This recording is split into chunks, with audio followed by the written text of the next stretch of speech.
Il se peut qu'il y ait des personnes malades qui le sont pour des raisons de commodité, avec Médicare et les bons d'alimentation, entre autres choses. Récit du soldat craintif. Il y avait un soldat qui ne voulait pas être choisi pour faire la guerre, alors il va s'enlever les dents et quand il se présente au recrutement militaire, il va à sa visite médicale et le médecin lui dit « Tu ne peux pas être choisi pour le corps militaire parce qu'il a les pieds plats ». Analysons enfin la réponse de cet homme. « Je n'ai personne pour me mettre dans la mare quand c'est dur. Pourquoi devait-il aller à l'étang s'il était devant le Tout-Puissant ? Il y a des moments où notre péché nous aveugle et ne nous permet pas d'admirer le miracle de Dieu dans nos vies. » Narration de la femme cherchant un parking. Cette personne voulait quelque chose qu'elle puisse toucher comme l'étang, quelque chose de physique, quelque chose qui lui assurerait une guérison en regardant l'instrument utilisé. Mais Jésus lui offre une guérison abstraite et impalpable. Beaucoup de gens ont maintenant besoin de Jésus. Les solutions humaines ne fonctionnent pas et le désespoir s'installe mais ils n'abandonnent pas et ne cèdent pas. Ils veulent comprendre le système complexe des sentiments de l'être humain en se basant sur leurs propres idées sans penser qu'il y a quelqu'un qui connaît nos peines, nos tribulations avant même que nous les déchiffrions et il vous dit « Veux-tu être guéri ?» Vous pourriez être intéressé par la signification de ce que signifie s'abandonner à Jésus par le baptême. N'attendez pas qu'il soit trop tard. Devenez membre de la chaîne Today et bénéficiez de réconfort et de soutien dans les moments difficiles. Cliquez sur le lien dans la description de la vidéo mardi 9 avril 2024. Page 4. Le baptême n'est rien d'autre qu'un moment de joie dans lequel vous réunissez votre famille et vos amis, dans lequel vous invitez le pasteur et en présence de tous vous déclarez publiquement votre amour pour le Christ. Personne n'avait pu guérir cet homme depuis 38 ans et maintenant Jésus lui dit « Bien que je sois tout-puissant, il y a quelque chose que je ne pourrai jamais faire. Prenez toute la décision à votre place. » Cette histoire s'est produite il y a environ 2000 ans et elle se répète aujourd'hui avec vous. Vous pouvez le laisser sortir de l'histoire et devenir une expérience vivante en vous.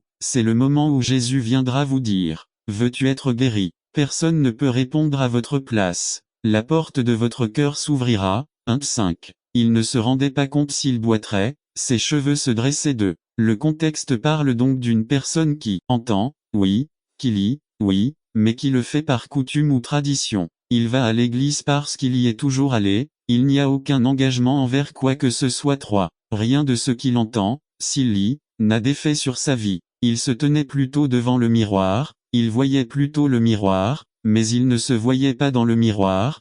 Pour tant de personnes, il n'y a pas de changement, il n'y a pas d'action dans sa vie. 4. S'arrêter et se regarder dans le miroir n'est pas la chose importante ici. Entendre ou lire la parole de Dieu n'est pas le but final. L'accent est mis sur qu'arrive-t-il à votre vie après vous être confronté à la parole de Dieu. La préoccupation de Jacques est la suivante: quels changements y a-t-il dans votre vie suite à l'écoute et à la lecture de la parole de Dieu? 5. Insensé est celui qui, après s'être vu dans le miroir, ne va pas faire ce que le miroir lui dit: se laver le visage, se coiffer, se colorer un peu. Tu es très pâle, tu ne t'es pas rasé, et bien, tu as un haricot dans la dent, tu ne l'as pas brossé. 6. Comment une personne peut-elle marcher dans la rue pendant la journée sans avoir fait attention au miroir? Cette personne a quelque chose de mauvais sur la tête. En général, les sans-abri ne se soucient pas de leur apparence. B1, 25 nous présente l'illustration positive. Cette personne n'a pas seulement pris le temps de se regarder dans le miroir après avoir écouté et lu attentivement la parole. Elle s'arrête pour réfléchir aux implications de la manière d'incorporer ce qu'elle a entendu et lu dans sa vie pratique. 1. Cette personne est appelée bienheureuse ou bienheureuse parce qu'elle a agi, mise en action ce qu'elle a entendu ou lu. 2. Qu'est-ce que le miroir? La loi parfaite, la loi de la liberté, nous l'avons mentionné précédemment, la loi pour un juif et l'Ancien Testament. La loi est tout ce qui représente la volonté de Dieu. La volonté de Dieu est parfaite. 3. Jacques avait peut-être à l'esprit les paroles du psalmiste 19:7. La loi de Jah est parfaite, elle convertit l'âme. Le témoignage du Seigneur est certain, rendant sages les simples. N'attendez pas qu'il soit trop tard. Devenez membre de la chaîne Today et bénéficiez de réconfort et de soutien dans les moments difficiles. Cliquez sur le lien dans la description de la vidéo. Mardi 9 avril 2024, page 3-4. Cette loi, au lieu d'apporter l'oppression, comme beaucoup l'interprètent, apporte la liberté. La loi ne réprime pas, au contraire, quand la loi est vue comme un miroir, elle m'offre la grâce de me dire où je me trompe pour que je puisse aller vers le Christ. Le maquilleur pour me donner un soin du visage pour me préparer à mon shot glamour. 5. Jacques termine par la bénédiction. Bienheureux celui qui fait ce que dit la loi, n'attendez pas qu'il soit trop tard. Devenez membre de la chaîne Today et bénéficiez de réconfort et de soutien dans les moments difficiles. Cliquez sur le lien dans la description de la vidéo. 9 mars, avril 2024, page 4. Quand le christianisme est faux. Résumé.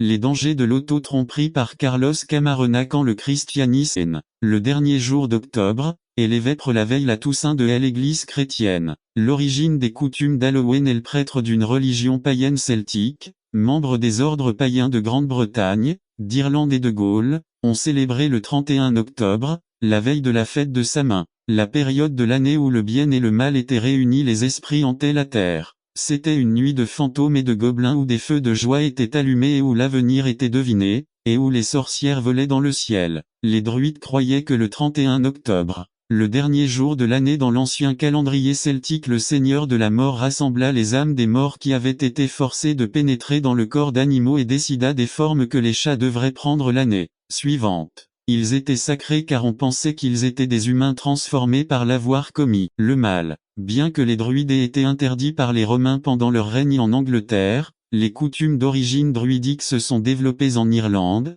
en Écosse et en Angleterre. L'utilisation de fruits et de noix à Halloween dérive de la fête romaine de Pomona, la déesse des arbres fruitiers. N'attendez pas qu'il soit trop tard. Devenez membre de la chaîne Today et bénéficiez de réconfort et de soutien dans les moments difficiles. Cliquez sur le lien dans la description de la vidéo. Mardi 9 avril 2024, page 1. Les colonisateurs et les immigrants ont apporté leurs coutumes avec eux aux États-Unis. Les fêtes d'Halloween modernes comprennent des masques, l'éclairage de citrouilles-lanternes, des fêtes et des friandises. La destruction de choses comme méfaits à Halloween est une corruption d'une ancienne croyance dans le pouvoir des sorcières, un terme vieil anglais, Halloween, bien que ces traditions soient dérivées du culte païen. Une source importante des coutumes d'Halloween était la religion des druides pré-chrétiens de Galles et de Bretagne. Les anciens Britanniques honoraient leur dieu soleil avec des feux de joie à cette époque de l'année en hommage à la lumière apportée par leur récolte et qui marquait le début de l'hiver. Ils saluèrent également Samhain, le seigneur de la mort, qui, croyait-on, maintenait ensemble les âmes des morts de l'année qui avaient été confinés dans des corps d'animaux en guise de punition pour leurs péchés. Les gobelins, les sorcières et les mauvais esprits sont une autre contribution des druides. On croyait que dans la nuit du 31 octobre, ces créatures parcouraient la terre à l'état sauvage, brillant au retour de leur saison d'hiver et d'obscurité. Ils tourmentaient les pauvres mortels, qui, à leur tour, leur versaient des pots de vin sous forme de nourriture et de friandises pour assurer la sécurité de leur maison et de leur personne. Leur apparition était accompagnée de bruits étranges et d'astuces étranges, et les humains se joignaient souvent à eux, ne serait-ce que pour se protéger. Il est facile de voir, dans ces croyances et pratiques, la source de nos coutumes d'Halloween. Les personnages masqués, le trick or treat, offrez-moi un cadeau, ou je vous ferai une farce, les feux de joie, et même les citrouilles allumées que l'on trouve dans toute l'Europe centrale à l'Halloween, qui semble être une combinaison d'esprits malveillants et de feux bien. Quelques principes pour les pratiques chrétiennes. 1. Glorifie-t-il Dieu? 1 Corinthiens 10, 31. 2. Tony a appelé la maison de Cliff et a découvert que Cliff n'était pas en ville. En interrogeant sa femme, il a découvert qu'il était l'une des 3 personnes capables de savoir où se trouvait Cliff. Cliff avait été informé la veille au soir que s'il pouvait être à Miami le lendemain matin, il serait autorisé à voir Noriega. Cliff était dans un hôtel, à quelques pâtés de maison de là. Tony l'a contacté, mais bien qu'il n'ait pas pu entrer en relation avec lui et Rudy pour témoigner de Noriega, ce contact a commencé une relation qui a ensuite ouvert une porte. Ce jour-là, au cours d'une séance de 2 heures dans sa cellule, l'ancien général Manuel Noriega a donné son cœur au Christ. À partir de ce moment, donnerons-nous son pouvoir dans nos vies? Jusqu'à quand mettrons-nous toute notre confiance dans le Seigneur? Jésus n'attend pas et vous supplie de l'inviter dans votre vie pour que vous puissiez expérimenter sa puissance. Irez-vous vers lui ce jour-là? Espérons que ce soit le cas. Prions. N'attendez pas qu'il soit trop tard. Devenez membre de la chaîne Today et bénéficiez de réconfort et de soutien dans les moments difficiles. Cliquez sur le lien dans la description de la vidéo. Mardi 9 avril 2024, page 6. Le sens du don et vos responsabilités. Résumé. Donner est un sujet extrêmement controversé aujourd'hui, en grande partie en raison des fortes pressions exercées sur le peuple de Dieu pour qu'il contribue à de nombreuses bonnes causes. C'est peut-être l'un des sujets les plus mal compris parmi les chrétiens. Par Misaël Gonzalez. La signification de l'offre et des responsabilités. Introduction donnée est un sujet extrêmement controversé aujourd'hui, en grande partie à cause des fortes pressions exercées sur le peuple de Dieu pour qu'il contribue à de nombreuses bonnes causes. C'est peut-être l'un des sujets les plus mal compris parmi les chrétiens. Avant de bien comprendre la nature du don enseigné par la Bible, nous devons comprendre un fait. Dieu n'a pas besoin de notre argent. Il est propriétaire de tout. Voyons quelles sont les responsabilités du chrétien dans la gestion de sa vie et de ses ressources. Le don biblique commence par notre propre vie. Dieu nous a achetés pour un prix, son sang. Et maintenant nous lui appartenons. 1 Corinthiens 6, 19 à 20b. Dieu nous commande de présenter notre corps comme un sacrifice vivant, et pas seulement comme notre portefeuille. Romains 12, 1c. Dieu bénira toujours l'offrande, mais il est nécessaire que les offrandes financières soient accompagnées d'un esprit et d'un cœur disponible et d'une vie engagée à servir Dieu afin qu'il nous bénisse. 2 Corinthiens 8, 3 à 5. Exode 25, 2, 2. Le don biblique sert plusieurs objectifs à donner prouve votre et ma sincérité d'amour pour Jésus-Christ. 2 Corinthiens 8, 8b. Donner développe une attitude de remerciement. Il ne faut pas de talent ou de compétences particulières pour donner, juste de la grâce. 2 Corinthiens 8, 6 à 7, 9. 8c. Donner est un investissement dans les richesses éternelles, qui détourne les yeux des richesses terrestres. Philippiens 4, 17. Matthieu 6, 19 à 21d. Donner montre que Dieu est notre priorité. Exode 22, 29 à 30, 13, 12 à 13, 34, 19. Terne à ce sujet. Vous savez que ce que vous voulez ou faites est mal, du moins c'est ce qu'on vous a dit, mais à l'intérieur de vous, vous ne ressentez pas cela mal, et vous dites, pourquoi me disent-ils que c'est mauvais si ça fait du bien? Je n'ai jamais été aussi à l'aise, aussi heureuse, aussi excitée, aussi en paix. Ne me dis pas que c'est économiser de l'argent pour son retour en Amérique. À son retour, 10 ans plus tard, il constata que sa famille et la tribu à laquelle il appartenait avaient disparu, que tout le monde était mort de la variole, une maladie apportée par les Blancs. Un groupe de pèlerins qui venaient d'arriver d'Angleterre ont été reçus par Scano, leur apprenant comment et quand planter du maïs, les aidant à négocier avec les tribus qui les entouraient et leur traduisant la langue. D'être vendu comme esclave séparé de sa famille depuis 10 ans. La femme et les enfants de sa famille sont morts d'une maladie blanche. Retour à une société disparue. Scano a montré beaucoup d'amour et de miséricorde envers les pèlerins nouvellement arrivés. L'amour de Dieu et ses miséricordes sont chaque jour plus larges et plus grands. 5. Le grain de satisfaction et de renouveau. Verset 5. Celui qui rassasie ta bouche de bien afin que tu deviennes jeune comme l'aigle. Jésus a dit, Matthieu 5, 6. Bienheureux ceux qui ont faim et soif de justice, car ils seront rassasiés. Il y a ici un paradoxe: avoir toujours faim et soif et en même temps être rassasié. Quand nous dînons dans un restaurant célèbre qui se spécialise dans le cheesecake et c'est l'heure du dessert, j'aime commander un de ces fameux gâteaux et chaque fois que je les mange, je suis satisfait. Mais chaque fois que j'y pense, je le veux toujours. C'est ainsi que Dieu est, même si vous recevez de lui, il y a toujours de la place pour plus. Quand nous cherchons la justice de Dieu. Psaume 107, 9. Car il rassasiait l'âme dans le besoin, et comblait de bien l'âme affamée. Il nous comble de tout ce qui est bon et nous sommes satisfaits. Un célèbre chirurgien avait toujours une rose dans son costume et la rose était toujours fraîche. Un jour, l'infirmière, pleine de curiosité, lui demanda, « Docteur, quel est votre secret ? Comment est-il possible que la fleur que vous portez sur votre veste soit toujours fraîche ?» Le médecin retourna le collier, montrant une petite bouteille d'eau où la fleur était continuellement fournie et lui donnait toujours un aspect frais. Tant que nous persévérons dans la recherche continue de Dieu, Dieu continuera à nous remplir de cette eau de vie appelée Jésus et, comme la rose, nous porterons de la fraîcheur et une odeur parfumée. Le verset 5 dit aussi qu'il te renouvellera comme l'aigle. 3 caractéristiques de l'aigle sont la taille, force et longue vie. Les aigles sont également connus pour leur renouvellement continu. Lorsqu'ils ont l'air vieux et fatigués, ils vont au sommet d'une montagne où ils enlèvent leurs plumes et leur bec et pendant 40 jours ils attendent le renouveau que Dieu leur accorde et ils reviennent voler avec de nouveaux forces, avec une nouvelle vision des hauteurs qu'ils n'avaient jamais volées auparavant. Conclusion: n'attendez pas qu'il soit trop tard. Devenez membre de la chaîne Today et bénéficiez de réconfort et de soutien dans les moments difficiles. Cliquez sur le lien dans la description de la vidéo. Mar 9 avril 2024 page 4. Il vous pardonne, il vous a racheté. T curatif, avoir une relation personnelle avec lui. Bêtre choisi indique que nous sommes dans une démarche de sainteté pour marcher dans l'obéissance. Être sanctifié signifie être mis à part pour une tâche divine. Et le Seigneur vous a mis à part pour être un ambassadeur de sa grâce. Nous sommes sanctifiés pour réaliser un objectif sacré, tandis que nous sommes sauvés. Cela signifie simplement que Dieu a un plan et un but pour votre vie.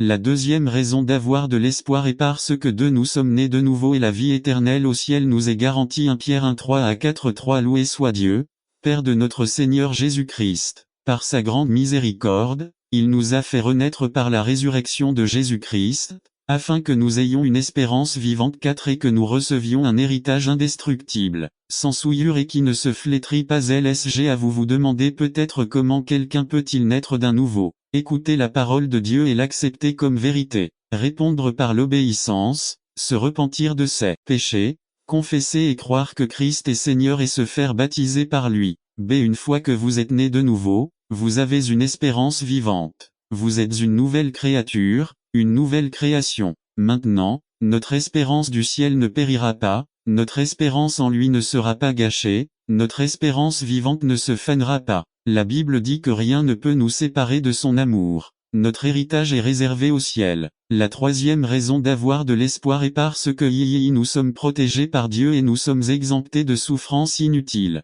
N'attendez pas qu'il soit trop tard. Devenez membre de la chaîne Today et bénéficiez de réconfort et de soutien dans les moments difficiles. Cliquez sur le lien dans la description de la vidéo. Mardi 9 avril 2024 page 2 1 Pierre 1:4 5 Un tel héritage vous est réservé dans le ciel. 5 Que la puissance de Dieu protège par la foi jusqu'à ce que vienne le salut qui doit être révélé dans les derniers temps. Nive. Nous sommes protégés par la puissance de Dieu. Que signifie être protégé par Dieu? Qu'il nous protège. Or, Dieu ne nous protège pas de toute souffrance. Souffrance destructrice contre souffrance rédemptrice. Cependant, il nous protège des attaques féroces et mortelles de Satan. De ces attaques qui peuvent vous détruire ou vous paralyser dans l'accomplissement du dessein et de la volonté de Dieu dans votre vie. Bien souvent, nous sommes protégés par la puissance de Dieu et nous ne nous en rendons même pas compte. Nous avons un but dans la souffrance et la souffrance est temporaire. 1 Pierre 1:6 C'est pour vous un motif de grande joie, même si jusqu'à présent vous avez dû endurer diverses épreuves pendant un certain temps.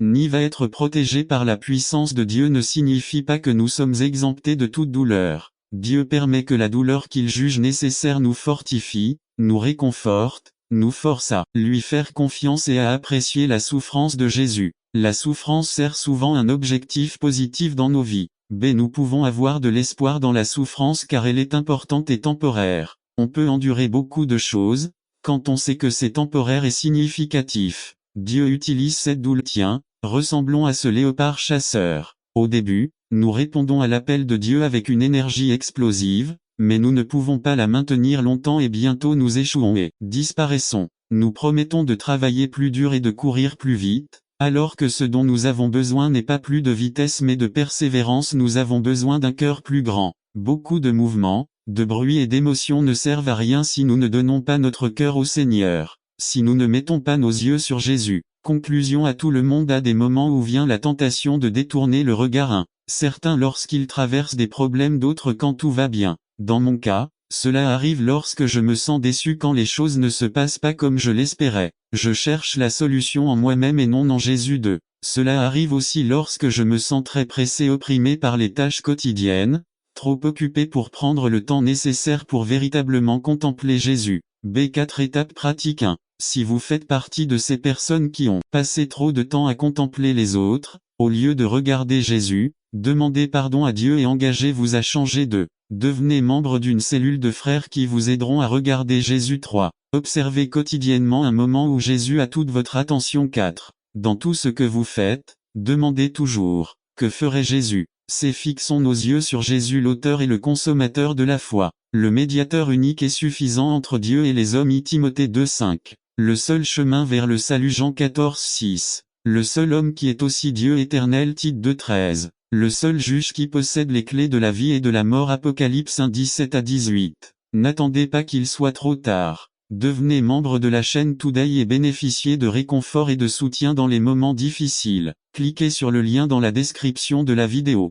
Mardi 9 avril 2024 page 4 Le seul sauveur qui a vaincu la mort et qui vit parmi son peuple. Matthieu 18:20. Le seul prêtre sans péché, mais qui a été tenté en tout et qui comprend nos luttes. Heb 4, 15. Le seul roi des rois qui accepte de nous appeler amis. Le seul avocat céleste qui intercède pour nous. Fixons nos yeux sur Jésus. N'attendez pas qu'il soit trop tard. Devenez membre de la chaîne Today et bénéficiez de réconfort et de soutien dans les moments difficiles. Cliquez sur le lien dans la description de la vidéo. Mardi 9 avril 2024 page 5. Transformer pour vivre résumé. Pour vivre une vie victorieuse en Christ, nous devons être transformés à son image et à sa ressemblance par Javier Ramon. La vie que je vous invite est-elle la vie que je vis? Il n'est pas nécessaire de chercher bien loin pour découvrir que les églises sont remplies de gens tout aussi déprimés, désemparés, inquiets, en colère et au cœur brisé que ceux qui n'ont pas Christ dans leur cœur. Jésus ne nous a pas enseigné cela,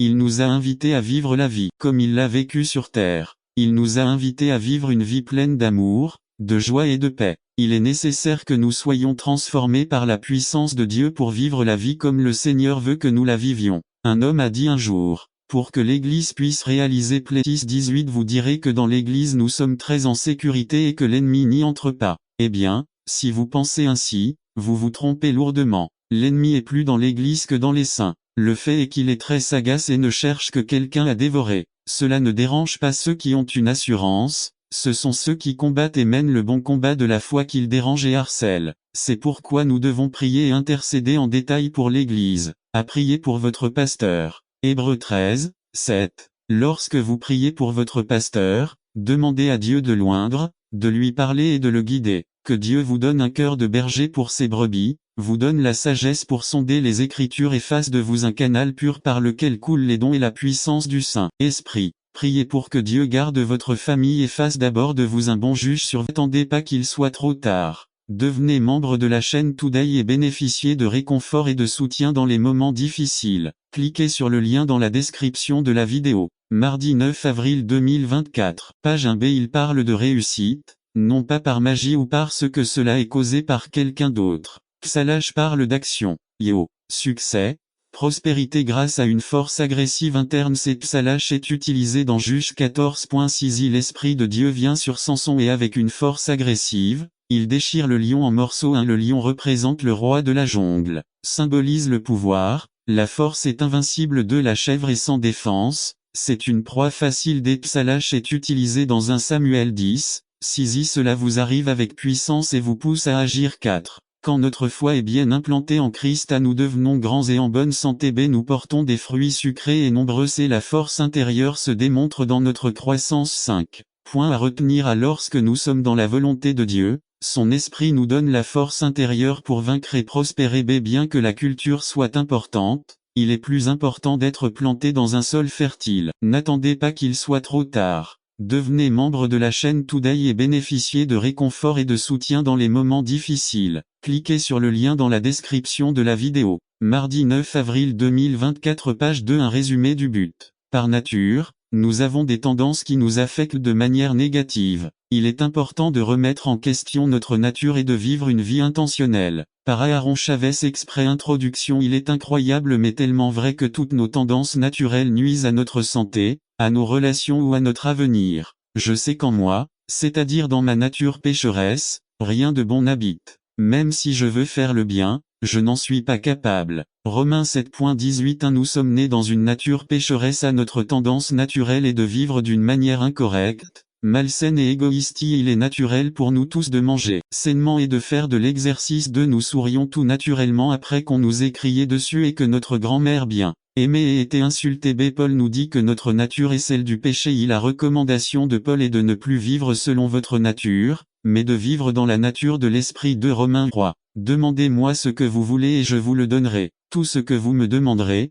je vous le donnerai jusqu'à la moitié de mon royaume. Hérode n'était pas un vrai roi, il était gouverneur. Il n'avait pas de royaume à céder. Vantard et ivre, il promet des choses qu'il ne peut tenir. Et toi, le filet tissé pris dans le péché. En contre 25 à 27, nous voyons que le filet s'était enroulé autour d'Hérode. Il n'a pas trouvé d'autre option. Je vous ordonne de décapiter cet homme juste. Le Christ a dit de Jean. Matthieu 11, 11. En vérité, je vous le dis, parmi ceux qui sont nés de femmes, il n'y a pas eu de plus grand que Jean Baptiste. Cette décision l'a hanté chaque jour de sa vie. Il a tué l'homme, mais il n'a pas pu tuer le message. Hérode est mort avec un mauvais témoignage et une honte. Un lâche adultère. Comment échapper au netwet? Psaume 22:8. Il se confiait en Jéhovah qu'il le délivre, puisqu'il était content de lui. Psaume 37:4. Délectez-vous du Seigneur, et il vous accordera les désirs de votre cœur. La seule joie et la seule vraie paix viennent de Dieu. Ils font partie du fruit de l'Esprit. À la droite du trône de Dieu le Père. Il a souffert de nombreuses persécutions de la part des pécheurs et a enduré le châtiment que les pécheurs pas lui méritaient. C'est dans ces versets, la punition est expliquée. 1. La punition signifie la purification du péché, la correction et la cultivation au lieu de la punition. 2. La punition réveille le chrétien lorsqu'il devient léthargique ou paresseux et lorsqu'il oublie qui il est et à qui il est. 3. La punition ne vient pas pour faire défaillir le chrétien, mais pour l'encourager. La punition augmente et renforce la foi. 2. La nature ou le caractère de la peine à la punition est un agent de test. 1. Tester la lignée spirituelle VV6 à lui. N'attendez pas qu'il soit trop tard. Devenez membre de la chaîne Today et bénéficiez de réconfort et de soutien dans les moments difficiles. Cliquez sur le lien dans la description de la vidéo. Mardi 9 avril 2024 page 1. Le verset 6 enseigne que Dieu donne une fessée à tous ceux qu'il reçoit comme fils de. Échapper au châtiment de Dieu est une preuve positive que l'on n'est pas le fils de Dieu.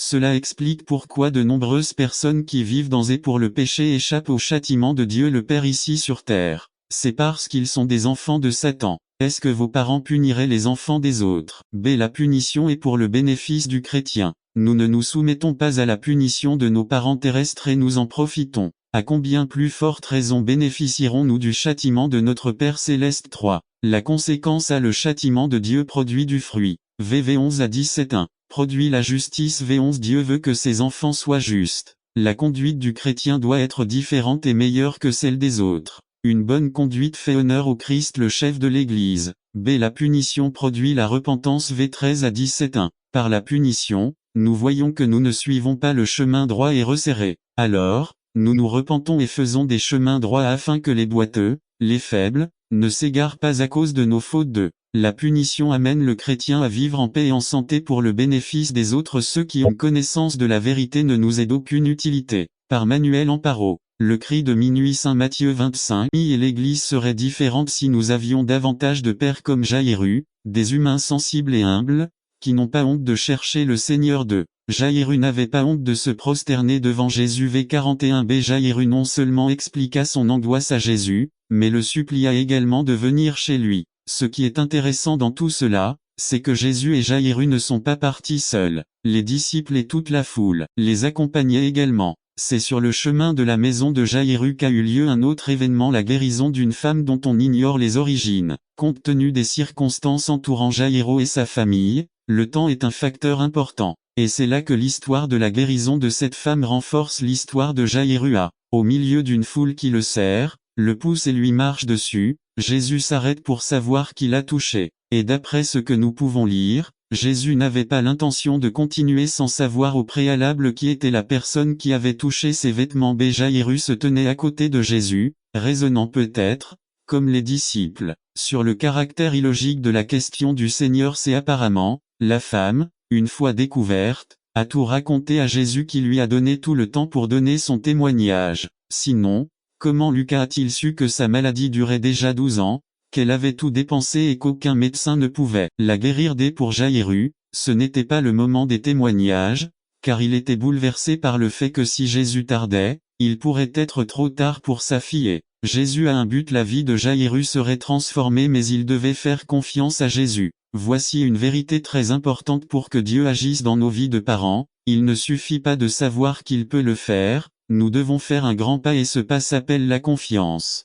C'est ainsi que les choses se sont passées lorsque Jaïru a découvert que l'inévitable était arrivé à sa fille. À ce moment-là, son être était sûrement inondé par une série de pensées et de sentiments. Nous ne savons pas qui est venu annoncer la nouvelle à Jaïru, mais d'après ses paroles, nous voyons qu'il ne voyait aucune raison à l'arrivée de Jésus à la maison. Que pouvait faire Jésus? C'est pourquoi il dit à Jaïru, « Ta fille est morte. Ne dérangez plus le maître. » 3. Jaïru n'a pas hésité à mettre le bien-être de sa fille entre les mains de Jésus. V51. N'attendez pas qu'il soit trop tard. Devenez membre de la chaîne Today et bénéficiez de réconfort et de soutien dans les moments difficiles. Cliquez sur le lien dans la description de la vidéo. Mardi 9 avril 2024 page 2 Jaïrus n'avait que deux options à demander à Jésus d'oublier le problème ou B croire que Jésus pouvait remédier à ce qui s'est passé. Jésus l'encourage simplement. N'aie pas peur, crois simplement et ta fille sera guérie, tu ne trouves pas. Le message de cet homme était clair pour Jaïrus mais peut-être pas pour Jésus. Le message terrestre était celui de la mort. Votre fille est morte et du désespoir ne dérangeait plus le maître. Cependant, le message du ciel était un message